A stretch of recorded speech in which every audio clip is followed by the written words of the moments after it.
नमस्ते, हेमा फाउंडेशन में स्वागत है। वायरस गैर कोशिकीय सूक्ष्म संक्रामक एजेंट है जो केवल मेजबान कोशिका के अंदर ही अपनी प्रतिकृति बना सकते हैं। जैविक दृष्टिकोण से वायरस को जीवित जीव या निर्जीव जीव में वर्गीकृत नहीं किया जा सकता।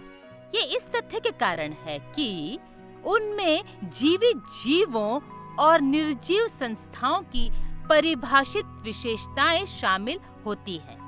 संक्षेप में, वायरस एक गैर कोशिकीय संक्रामक इकाई है जो आनुवांशिक सामग्री और प्रोटीन से बनी होती है, जो केवल बैक्टीरिया, पौधे और जानवरों की जीवित कोशिका में ही आक्रमण और प्रजनन कर सकती है। उदाहरण के लिए, कोई वायरस मेजबान कोशिका के बाहर अपनी प्रतिकृति नहीं बना सकता। ऐसा इसलिए क्योंकि अन्य वायरस की तरह वायरस को भी सेलुलर मिशनरी की आवश्यकता होती है। इसीलिए ये एक विशिष्ट मेजबान कोशिका में प्रवेश करता है और उससे जुड़ जाता है, अपनी आनुवांशिक सामग्री को इंजेक्ट करता है और मेजबान आनुवांशिक सामग्री का उपयोग करके पुनरुत्पादन करता है और अंत में मेजबान कोशिका विभाजित होकर नया वायरस छोड़ती है।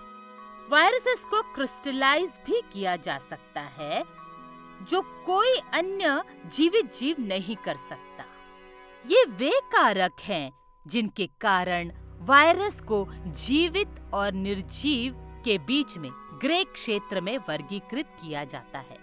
इसीलिए वायरस मुख्य रूप से प्रसार के लिए प्रोकैरियोट्स या यूकैरियोट्स कोशिकाओं की जटिल चयापचय मशीनरी को वितरित करने के लिए एक मेजबान पर निर्भर होता है। वायरस का मुख्य कार्य अपने डीएनए या आरएनए जीनोम को मेजबान कोशिका तक ले जाना है, जिसे बाद में मेजबान सेल द्वारा स्थानांतरित किया जा सकता है। अब ये सहानुभूति से कैसे जुड़ा हुआ है? वायरस को अपनी प्रतिकृति बनाने के लिए एक सहानुभूतिपूर्ण मेजबान कोशिका की आवश्यकता होती है। इन सहानुभूति मेजबान कोशिका की अनुपस्थिति में वायरस प्रतिकृति नहीं बनाता है।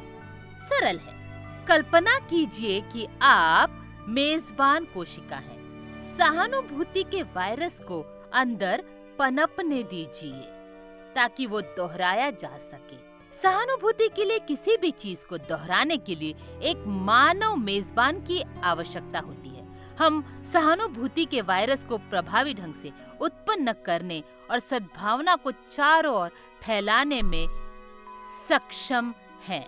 सहानुभूति दूसरों के दर्द या खुशी की भावना को दर्शाने का एक कार्य है, जिसके लिए हमें दूसरों की जगह रखने की जरूरत है, और ऐसा होने के लिए पोषण करने वाला, देखभाल करने वाला दिमाग होना चाहिए।